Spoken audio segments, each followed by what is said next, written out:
I think it's not like I want to say we said this already, but, everybody seemed to, think that things were so great yesterday. I was not so sure why that was the case. And the real question now is it one step forward, two steps back, three steps back, no steps back? What are we? Well, first of all, I don't think it's unusual when these ceasefire agreements are announced that there is some bumpiness in the road in how they're implemented as orders are given down the line, whether commanders in the field are being effectively sort of kept under the control of a central authority, et cetera. So, it's not unusual for there to be at least some period of implementation noise in the system. I think the problem here, Andrew, is that there doesn't seem to be total agreement as to what's included in the ceasefire or not. Is Israel's actions in Lebanon, are those included? Did the U.S. did the president accept as a basis for negotiation a 10-point plan from Iran that includes their insistence on the right to continue to enrich uranium and to control the Straits of Hormuz, which we had said were red lines for us before? And so those are the kind of issues that need to get sorted out as the vice president heads to Pakistan to try and further these talks. But at the moment, there's just a lot of uncertainty about what has been agreed to and what's included and what's not included. So given that you've participated in talks like this, how do you handicap what the outcome of this even looks like?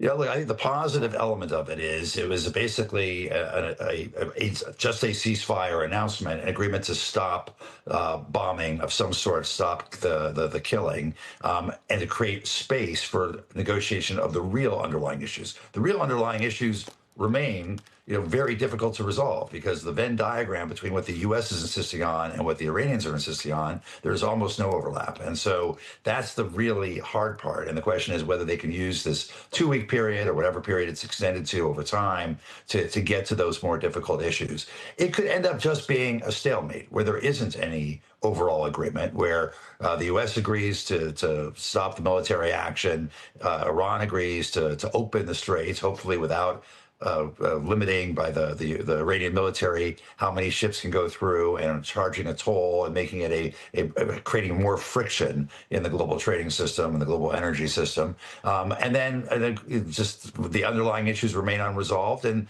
it's kind of a frozen conflict that the parties return to over time. And sometimes it'll break out into violence, and sometimes there'll be relative periods of peace. Michael, you don't sound that negative on the whole process. And while I was, listening to you, and I'd seen these other editorials all over the place about if we don't achieve these objectives, we definitely haven't gotten what we wanted. And right now, Iran seems to have gotten some of the things it wanted. But then I finally came across Holman Jenkins. His point is the war's not over.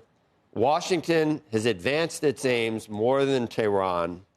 And a ceasefire isn't permanent, and the night is still young, and our assets are still there. But that just begs the question, what comes next? Whether it's boots on the ground in Cargo Island, or whether it's boots on the ground somewhere, whether it's renewed attacks on power and infrastructure. But you seem to think we've made some progress, and something could be positive to come out of this if it's handled right from here on out, or no?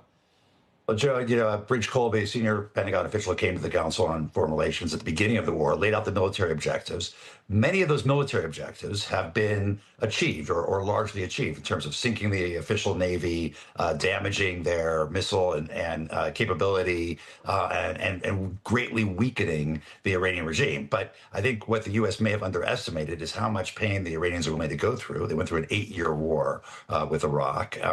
And even though it's a weakened regime, two things I think are really important that come out of this period of time. One is we've seen the impact of asymmetric warfare. With a relatively small number of missiles and drones, Iran can wreak havoc on shipping in the Strait of Hormuz and hold the rest of the global economy hostage. And secondly, with regard to the Strait of Hormuz, Iran could always have closed that, but it had rarely been done, or had never really been done in this way.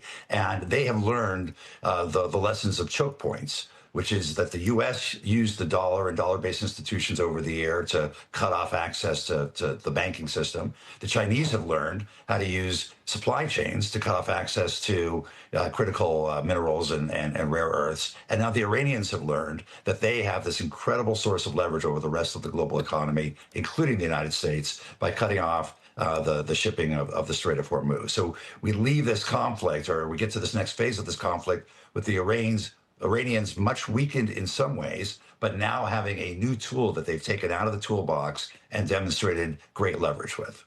So what would you advise the United States to do to address that? I think we got to get back to the fundamental issues, which is what's the status of the Iranian nuclear program? We haven't talked about the nearly 1,000 pounds of near weapons grade enriched uranium that is still there. Are we going to let them be able to enrich uranium in the future or not? What will be done in the future in terms of if they try and rebuild the nuclear program, try to aid their proxies around the rest of the world, will the U.S. and Israel continue to take military action against them? Those are the issues that need to be discussed, and see if there can be some agreement as to what the guardrails are on an Iranian regime going forward. So diplomacy with Iran and believing what they're saying. Is there anything else? Do we need allies to come to the table with this? I mean, if this is the world's problem, do we need a united front to handle the Iranians, even if it's with diplomacy? Well, Becky, look, on so many of these issues, that's absolutely right. I mean, if we would be in a stronger position if we had allies with us. As the president said correctly, most of the oil doesn't come to the United States, goes to Asia and to a certain degree to Europe, but we are not unaffected. And I think the Europeans and our allies and partners, have a very strong interest in how this is resolved, and we need to find ways of engaging them in this process as well, in our position as well. Do you think that's possible, given how this started and what's happened with our relationship? We haven't made it any easier by starting without consulting them and creating. We've had a year of difficult relations with a lot of our allies over tariffs and other issues, Greenland, et cetera. So that we haven't made it easy for ourselves. At the end of the day, however, I still believe in national interests. And even though our allies and partners may not love the way they've been treated, they have national interests that they need to follow, and hopefully they'll work with us to address them.